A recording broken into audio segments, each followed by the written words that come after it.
ബിസ്മില്ലാഹിർ റഹ്മാനിർ റഹീം. അൽഹംദുലില്ലാഹി വസ്സലാത്തു വസ്സലാമു അലാ റസൂലില്ലാഹ് വഅലാ ആലിഹി വഅസ്ഹാബിഹി അജ്മഈൻ. അമ്മാ ബഅദ്. Class 41, page number 35. നമ്മൾ ബ്ലീഡിംഗ് ഉള്ള സ്ത്രീകളെ സംബന്ധിച്ചാണ് പറഞ്ഞുകൊണ്ടിരിക്കുന്നത്. ബ്ലീഡിങ് എന്ന പ്രശ്നമുള്ള രോഗരക്തമുള്ള സ്ത്രീകളുടെ വിവിധ രൂപങ്ങളാണ് പറയണത്. എന്ന് പറഞ്ഞാൽ വിവിധ ഇനങ്ങൾ. ഇന്നലെ നമ്മൾ പറഞ്ഞത് ആദ്യമായിട്ട് തുടങ്ങുന്ന പെണ്ണാണ്. ഈ മെൻസസ് രക്തം ആദ്യമായിട്ട് വരുന്നതാണ്. ആ പെണ്ണിന് തന്നെ എന്തുമായി? രോഗരക്തമായി മാറി. അതോടുകൂടെ ആ പെണ്ണ് രക്തത്തിൻ്റെ വ്യത്യസ്തങ്ങളായ ഇനങ്ങൾക്കിടയിൽ വേർതിരിക്കാൻ അവൾക്ക് സാധിക്കുന്നുണ്ട്. ദുർബലമായ രക്തവും അല്ലാത്ത രക്തത്തെയും വേർതിരിക്കാൻ സാധിക്കുന്നുണ്ട് എന്ന്. അതിനെയാണ് നമ്മൾ മുബത്തദഅത്തുൻ മുമയ്യിസത്ത്. ആദ്യമായിട്ട് തുടങ്ങിയ പെണ്ണാണ്, എന്നാൽ രക്തത്തെ വേർതിരിക്കാൻ സാധിക്കുന്നുണ്ട്. അപ്പം രക്തത്തിൻ്റെ വേർതിരിവിനനുസരിച്ച് അവിടെ തീരുമാനമെടുക്കണം. എന്ന് പറഞ്ഞാൽ ശക്തി കൂടിയ രക്തത്തെ ഹൈല് എന്നും അല്ലാത്ത രക്തത്തെ രോഗരക്തമെന്നും വെക്കണം. വേറൊരു പെണ്ണ് ഇന്നലെ നമ്മൾ പറഞ്ഞത് ആദ്യമായിട്ട് തുടങ്ങിയതാണ്, ഹൈലുണ്ടായി മുമ്പ് പരിചയമില്ല, എന്നാൽ രക്തങ്ങളുടെ വ്യത്യസ്ത രൂപങ്ങൾക്കിടയിൽ വേർതിരിക്കാൻ സാധിക്കുന്നില്ല. അവളോട് നമ്മൾ പറഞ്ഞത്, അവരെ പറ്റി പറഞ്ഞത്, ഒരു ദിവസം മാസത്തിൽ ഹൈലാക്കാം, 29 ദിവസവും ശുദ്ധിയാണ് എന്നാണ് ആ പെണ്ണിനെ പറ്റി പറഞ്ഞത്. ശുദ്ധി ഉള്ള പെണ്ണായിട്ട് തന്നെ അവൾ പ്രവർത്തിക്കണം. ഇനി അടുത്തത് വഇൻകാനത്ത് മുഅത്താദത്തൻ. ഈ പെണ്ണ് മുഅത്താദത്താണ്, ആദത്തുള്ള പെണ്ണാണ്. എന്ന് പറഞ്ഞാൽ ഇവൾക്ക് മുമ്പേ മെൻസസ് വന്ന് പരിചയമൊക്കമുള്ള പെണ്ണാണ്. അങ്ങനെ പല മറ്റേ കൊല്ലങ്ങളൊക്കെ ആയിട്ട് അങ്ങനെ ഉണ്ടായിരുന്നു സാധാരണ പോലെ തന്നെ. പിന്നെ പെട്ടെന്ന് എന്തായി? ഇപ്പോൾ രോഗരക്തത്തിൻ്റെ അവസ്ഥയിലേക്ക് എത്തി. അങ്ങനെയുള്ള പെണ്ണാണ്. അതോടുകൂടെ മുമയ്യിസത്തൻ, ഇവൾക്ക് നേരത്തെ പറഞ്ഞ രീതിയിൽ രക്തങ്ങളുടെ 2 ഇനങ്ങൾ അഥവാ ശക്തി കൂടിയത് കുറഞ്ഞത് അതിൻ്റെ ഇടയിൽ വേർതിരിക്കാൻ സാധിക്കുന്നുമുണ്ട് ഈ പെണ്ണിന്. അപ്പോൾ അവിടെ ഒരു ചോദ്യം, ഈ പെണ്ണ് പതിവാണോ നോക്കേണ്ടത്, രക്തത്തിൻ്റെ ആ വ്യത്യാസമാണോ, ഏതുകൊണ്ടാണ് ഇവൾ തീരുമാനമെടുക്കേണ്ടത് എന്നാണ്. കാരണം ഇവൾക്ക് തീരുമാനമെടുക്കാൻ 2 വഴി ഇവളുടെ മുന്നിലുണ്ട്. ഒന്ന്, മുന്നിൽ നേരത്തെ പതിവുള്ളത് അവളുടെ പതിവനുസരിച്ച് വേണമെങ്കിൽ ഇപ്പോൾ നീങ്ങാം. അതല്ല, രക്തത്തിൻ്റെ വ്യത്യസ്ത രൂപങ്ങൾ അത് വച്ചുകൊണ്ട് തീരുമാനിക്കാം. അപ്പോൾ അവിടെ പറയണത് ഫൽ ഹുക്കുമു ബി തംയീസി, രക്തത്തിൻ്റെ ആ വേർതിരിവ് കൊണ്ടാണ് ഇവരുടെ കാര്യത്തിൽ വിധി പറയേണ്ടത്. ഇവൾക്ക് രക്തത്തിൻ്റെ വേർതിരിവ് എന്ന് പറഞ്ഞാൽ രക്തത്തിൽ കവിയായ, കൂവത്ത് കൂടിയ, ശക്തി കൂടിയ രക്തത്തിനെ ഹൈലെന്ന് വിലയിരുത്തണം. ബലഹീനമായ രക്തത്തിനെ ഇസ്തിഹാദത്ത് അഥവാ ബ്ലീഡിങ് എന്നും വിലയിരുത്തണം. എന്നിട്ട് പറഞ്ഞു ലാബിൽ ആദത്തി, പതിവ് കൊണ്ട് അല്ല. അപ്പം അവൾക്ക് മുമ്പുള്ള പതിവ് എങ്ങനെയാണോ ആ പതിവല്ല ഇവിടെ നോക്കേണ്ടത് എന്നാണ്. അവിടെ അടിക്കുറിപ്പിൽ ഉസ്താദ് കൊടുത്തത് കാണാം, 2-ാം നമ്പർ. എന്താണ്? ഇൻകാനത്ത് മുഅത്താദത്തൻ. ഇൻകാനത്ത് മുഅത്താദത്തൻ, പെണ്ണ് ആദത്തുള്ള പെണ്ണാണ്, പതിവുള്ള പെണ്ണാണ്. ഈ രക്തം വന്ന് പതിവുള്ള പെണ്ണാണ് എന്ന് പറഞ്ഞാൽ ബിയാൻ സബക്കലഹ ഹൈലുൻ വ തുഹുറുൻ, ഇവൾക്ക് മുമ്പേ ഒരു മെൻസസും അതേപോലെ ശുദ്ധിയും വന്നുപോയ പെണ്ണാണ്. അവിടെ പയ്യൻ മയ്യസത്ത് ബൈനൽ ഖവിയ്യി വൽ ദഈഫി, ശക്തി കൂടിയ രക്തത്തിൻ്റെയും ബലഹീന രക്തത്തിൻ്റെ ഇടയിൽ ഇവൾ വേർതിരിച്ച് കാണാൻ ഇവൾക്ക് സാധിക്കുന്നുണ്ട്. എന്ന് പറഞ്ഞാൽ ചിലപ്പോൾ ശക്തി കൂടിയതും ചിലപ്പോൾ ദുർബലമായതും വരുന്നു എന്ന അവസ്ഥ ഉണ്ട് എങ്കിൽ അഹദത്ത് ബി തമീസി, ഇവൾ ആ രക്തത്തിൻ്റെ വേർതിരിവാണ് ഇവൾ സ്വീകരിക്കേണ്ടത്. അല്ലാതെ ഇവരുടെ മുന്നേ ഉള്ള പതിവ് നടപടി, ആ പതിവ് എങ്ങനെയാണോ അത് ഇവിടെ നമ്മൾ സ്വീകരിക്കുകയല്ല വേണ്ടത്. എന്ന് പറഞ്ഞാൽ ഫൽ കവിയു ഹൈലുൻ, ഇവിടുത്തെ ശക്തി കൂടിയ രക്തത്തിന് ഹൈലെന്നും വല്ലഈഫു ഇസ്തിഹാദത്തുൻ, ബലഹീനമായ രക്തത്തെ രോഗരക്തമെന്നും വെക്കുകയാണ് വേണ്ടത്. അപ്പം ഇത് 3-ാമത്തെ ഐറ്റമാണ് ഇപ്പോൾ പറഞ്ഞത്. ഇനി 4-ാമത്തെ ഒരു ഐറ്റമുണ്ട്. വൈൻകാനത്ത് മുഅത്താദത്തൻ, നേരത്തെ പറഞ്ഞതുപോലെ ആദത്തുള്ള പെണ്ണാണ് ഇവള്, പതിവുള്ള പെണ്ണാണ്.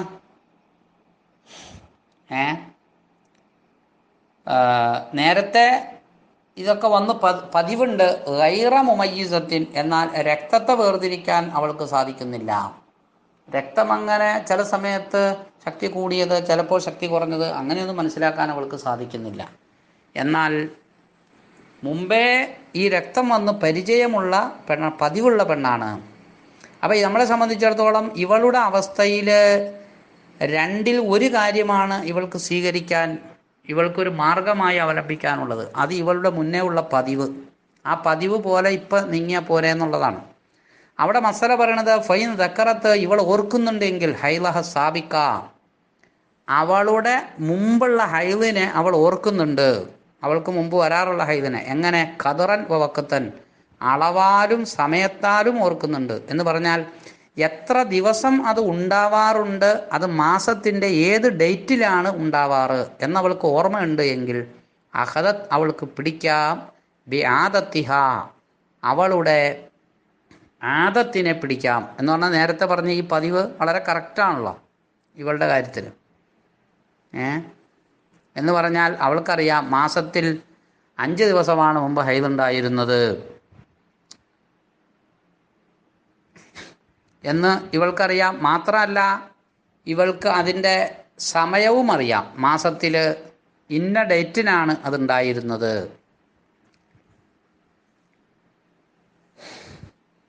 എങ്കിൽ അവൾക്ക് ഇപ്പോൾ ഈ രോഗിയായി കഴിഞ്ഞപ്പോൾ രോഗരക്തം വരുന്ന സമയത്തും അതേ നടപടി ഇവിടെ സ്വീകരിക്കാം, അതേ ഡേറ്റ് അതേ അളവ് സ്വീകരിക്കാം. മാസത്തിലെ ഇന്ന ഡേറ്റ്, ഉദാഹരണത്തിന് 5 ദിവസം അവൾക്ക് ഹൈലായിട്ട് സ്വീകരിക്കാം, ബാക്കിയുള്ളതിനെ അവൾ രോഗരക്തമായിട്ടും കാണണം. ഇല്ല, അവൾ അളവും ഓർക്കുന്നില്ല, സമയവും ഓർക്കുന്നില്ല, എത്ര അളവുണ്ടായി എന്നവൾക്കറിയില്ല, സമയവും അറിയില്ല, എങ്കിൽ ഫഹിയൽ മുത്തഹയ്യിറത്തു, അവളെയാണ് നമ്മൾ പരിഭ്രമിക്കുന്ന പെണ്ണ് എന്ന് പറയുന്നത്.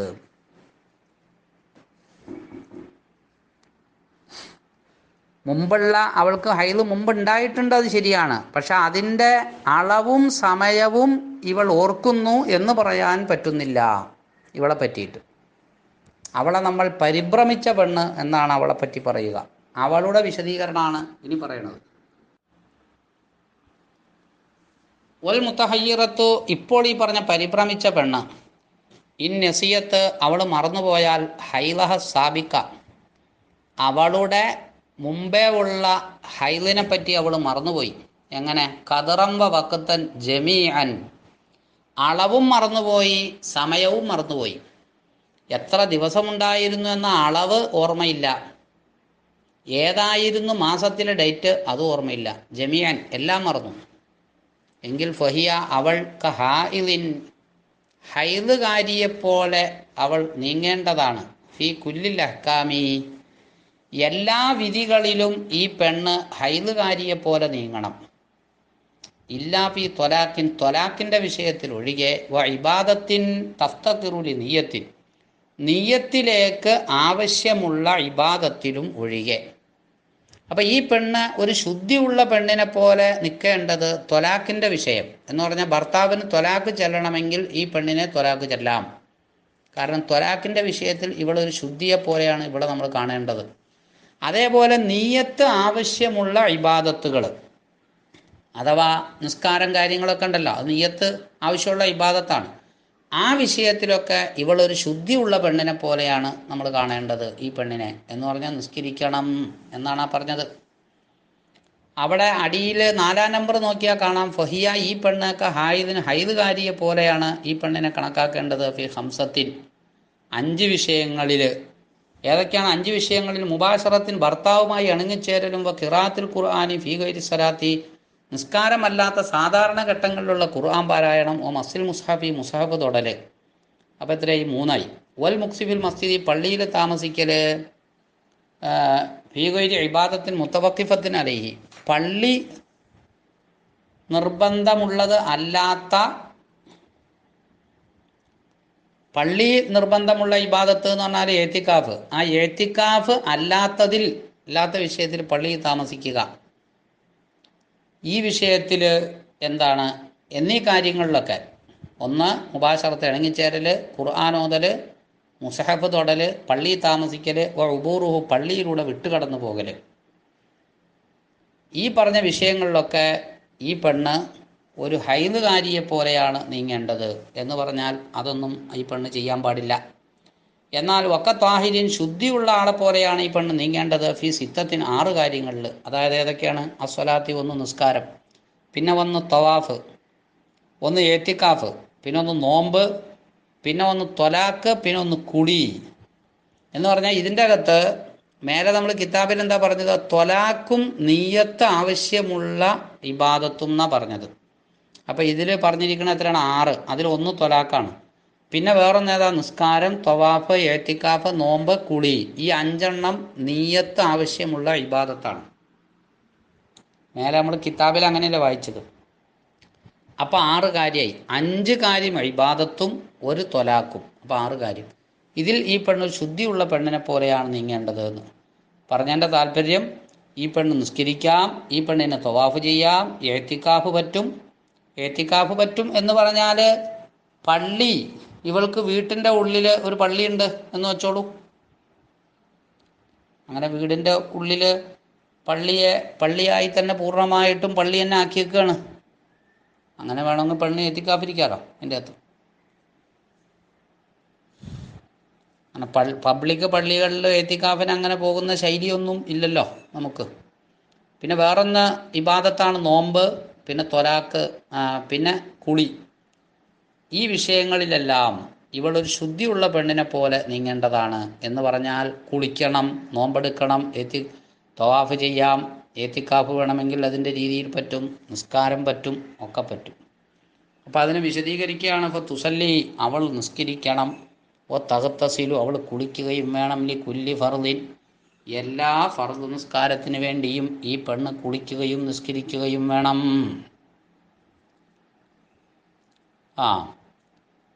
എല്ലാ ഫർദ് നിസ്കാരത്തിനും ഈ പറയുന്ന മുത്തഹയ്യിറത്ത് എന്നതിൽപ്പെട്ട പെണ്ണ് കുളിക്കണം, നിസ്കരിക്കണം. ഓ തസൂമ് റമദാന, റമദാൻ മാസം വന്നാലും നോമ്പെടുക്കണം. റമദാൻ ഫുള്ള് നോമ്പ്. സുമ്മ ഷെഹ്റൻ കാമിലൻ, പിന്നെ പൂർണ്ണമായും മറ്റൊരു മാസം നോമ്പെടുക്കണം. അതായത് 2 മാസം നോമ്പെടുക്കണം. ഫയബുക്ക യൗമാനി. അപ്പം ശ്രദ്ധിച്ചാൽ നമുക്ക് മനസ്സിലാകും, ഒരു മാസത്തിൽ 14 ദിവസത്തെ നോമ്പ് കിട്ടിയിട്ടുണ്ടാവാം. അപ്പോൾ 16 ദിവസം പോയി. ഏത് 16 നമുക്കറിയില്ല. 2 മാസം തുടർച്ച നോമ്പെടുക്കണം. അതായത് 60 ദിവസം നോമ്പെടുക്കണം. 60 ദിവസം നോമ്പെടുത്താൽ ഒരു മാസത്തിൽ 14 ദിവസം കിട്ടി, അടുത്ത മാസത്തിലും കിട്ടി. അപ്പോൾ 28 ദിവസം കിട്ടി. എന്താ ഈ 16 ദിവസം പോകും, 14 ദിവസം കിട്ടും. അതെന്താണത്? ഒരു ദിവസത്തിൽ ഈ പെണ്ണിന് ഹൈദ് രക്തം ആരംഭിച്ചു. ഹൈദിൽ ഇവളുടെ സാധ്യത നമ്മൾ കണക്കാക്കുക. ഏറ്റവും അധികരിച്ച ഹൈദാണ് ഇവൾക്കുണ്ടായത് എന്ന് കണക്കാക്കുക. നമ്മെ സംബന്ധിച്ചിടത്തോളം ഇതിൻ്റെ കറക്റ്റ് നമുക്ക് അറിയില്ലല്ലോ ഇവളുടെ കാര്യത്തിൽ. അപ്പം നമ്മൾ അങ്ങനെ കണക്കാക്കുക. അപ്പോൾ 16 ദിവസം 15 ദിവസം ഹൈദുണ്ടായ പെണ്ണ്, അധികരിച്ച ഹൈദ് 15, അത് തുടങ്ങിയത് ഒരു നോമ്പിൻ്റെ പകലിൽ. അപ്പോൾ ആ ദിവസത്തെ നോമ്പ് പോയി 16-ാം ദിവസത്തിൻ്റെ പകലിലാണ് ഈ പെണ്ണിൻ്റെ ആ പീരീഡ് അവസാനിച്ചത്. അപ്പോൾ എന്തായി ഫലം? 16 നോമ്പ് പോയി. കാരണം ഒരു ദിവസത്തെ പകലിൽ ഏതെങ്കിലും ഒരു സമയത്തെ ഒരു നിമിഷമെങ്കിലും ഹൈദുണ്ടെങ്കിൽ അന്ന് നോമ്പില്ലല്ലോ ഈ പെണ്ണിന്. അപ്പോൾ ഒരു ദിവസത്തിൻ്റെ പകലിൽ ആരംഭിച്ചു, അവിടം മുതൽ 16-ാം ദിവസത്തിൻ്റെ പകലിൽ അത് അവസാനിച്ചു എന്ന് കണക്കാക്കിയാൽ 16 നോമ്പ് പോയി. അപ്പോൾ ബാക്കി 14 നോമ്പ് കിട്ടി. അപ്പോൾ 14 നോമ്പ് കിട്ടിയതിന് 2 മാസം പിടിച്ചിട്ടുണ്ട് നോമ്പെടുത്തു. അപ്പോൾ 28 നോമ്പ് കിട്ടി ഇവൾക്ക്. അപ്പോൾ ഇനി എത്ര ഉണ്ട്? 2 നോമ്പ് ബാക്കിയുണ്ട് ഇവൾ. 2 നോമ്പ് ഇവൾക്ക് ഇനി ബാക്കിയാണ്. കാരണം നമ്മൾ 30 നോമ്പ് എന്ന് കണക്കാക്കുക. ഫയബക്കാ യൗമാനി, അതാണ് ആ പറഞ്ഞത്. 2 ദിവസം പിന്നെ ബാക്കിയാണ്. ഇനി ആ 2 ദിവസം നോമ്പെടുക്കുന്നതിനെ പറ്റി ഇനി പറയണത്. തഖബ്ബലല്ലാഹ്.